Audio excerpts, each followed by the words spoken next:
AZ-900, Episode 1, Cloud Computing and Key Vocabulary. Welcome to Episode 1 of our Microsoft Azure Fundamentals course. In this episode, we will learn what cloud computing is and understand the most important cloud vocabulary you need for the AZ-900 exam. We will cover 6 key concepts: scalability, elasticity, agility, fault tolerance, disaster recovery, and high availability. Let's begin. What is cloud computing? Cloud computing is a delivery model for computing services over the internet. These services include storage, computing resources, networking, applications, analytics, and many other technologies.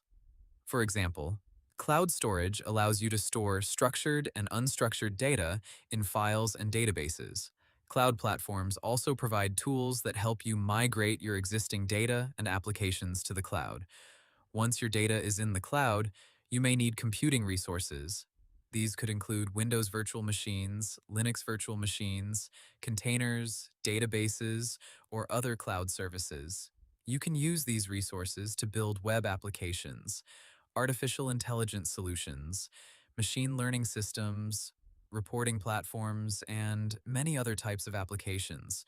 You also need to connect these components securely. Cloud platforms provide networking services that allow your resources, applications, and organizations to communicate securely. Finally, cloud platforms provide analytics and monitoring capabilities so you can examine performance and telemetry data from your services. These are only some of the many services provided by cloud computing.